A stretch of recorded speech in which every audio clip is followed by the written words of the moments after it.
All right, everybody, welcome back to the #1 television program in the history of the entire universe. I am Brian Lee Durfee, author of The Forgetting Moon, The Blackest Heart, and The Lonesome Crown, all three books published by Simon & Schuster's Saga Press. Today I'm going to be reviewing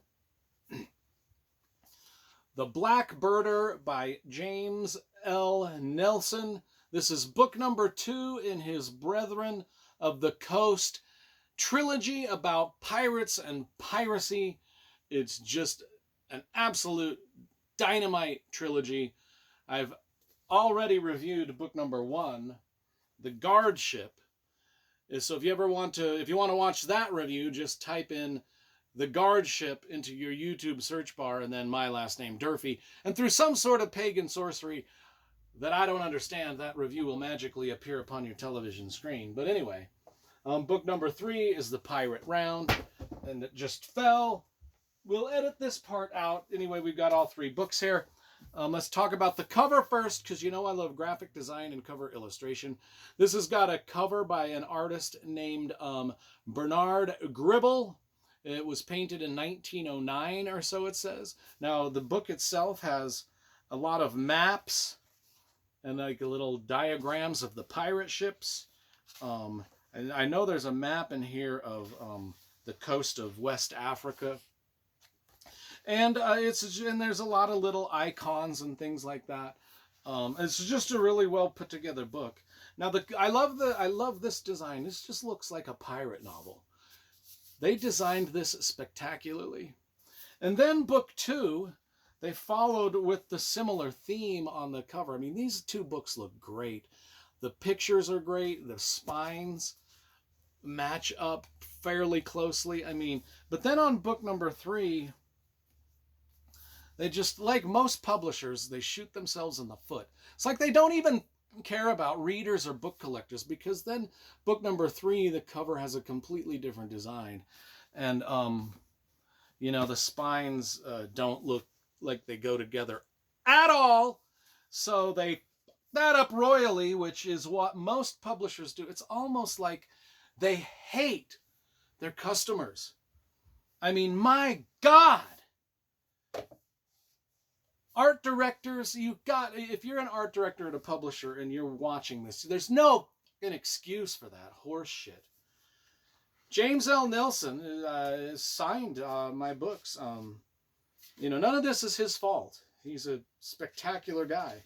He signed all of my books and even wrote some GPS something there for, I don't know where that would put me on the world if I actually went to that GPS location. But then he actually wrote me this nice letter. He wrote me this nice letter when he found out that I was writing books and trying to get published. Just a good guy. Just a very good guy.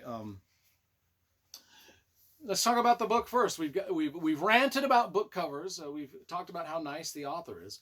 1702, the year of our Lord, 1702, in Virginia, Williamsburg, on the Middle Plantation, is Thomas Marlowe. Now he's our hero from book number 1, and but now he is married to the beautiful Elizabeth, and she kind of runs his life ragged a little bit. He kind of makes him look like a weak fool in front of his crew, but she's hella hot, so what can you do?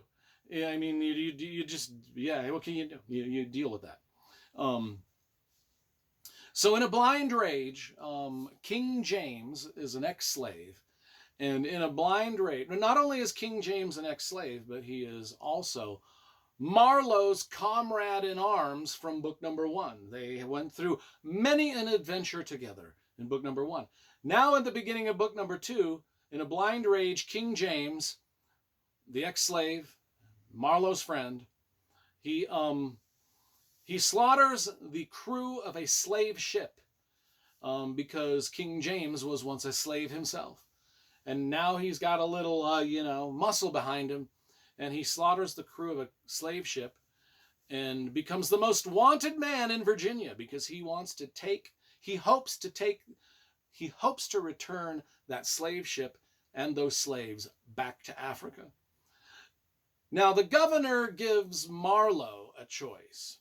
hunt King James down, hang the man, or lose everything. His plantation, his wife. Just go get your friend and ex-slave and bring him to justice, or else. So Marlowe pursues the ex-slave, King James, the ex-slave turned pirate, King James.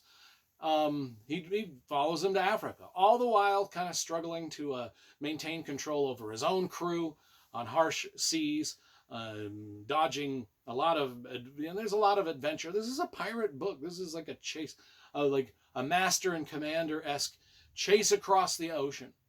And meanwhile, as Marlowe's chasing King James is leaving a trail of destruction everywhere he goes. And you know, I don't want to spoil anything, but this journey takes them to the shores of Africa. There's adventure, betrayal, blood and guts, and all told with a very good writing style, apropos for the type of book we're dealing with. You really do feel, the way it's written, you do feel like you're on a pirate adventure. And it's just got that old-timey feel to it. Not quite as old-timey as, like, say, Patrick O'Brian, but definitely the language used in this book puts you in the time and place for which the book is set. Obviously, I'm a big fan of this guy. And this book, these pirate books are good. I've got another series by him. I've got two other pirate series by him. One set in the Civil War and one set in like the Revolutionary War. But anyway, this is set in the 1600s. No, 1702. Anyway, the Blackbirder, book number 2. The Guard Ship, I've already reviewed. It's dope. It's got a dope cover. This one, I give it about, I'm going to give it an 8. I'm going to give it a 9. A 9 out of 10. It's just really good. And then this one, when we get to review it, we will do another rant on how the book covers don't even match. And then we'll round out the Pirate Trilogy by James L. Nelson.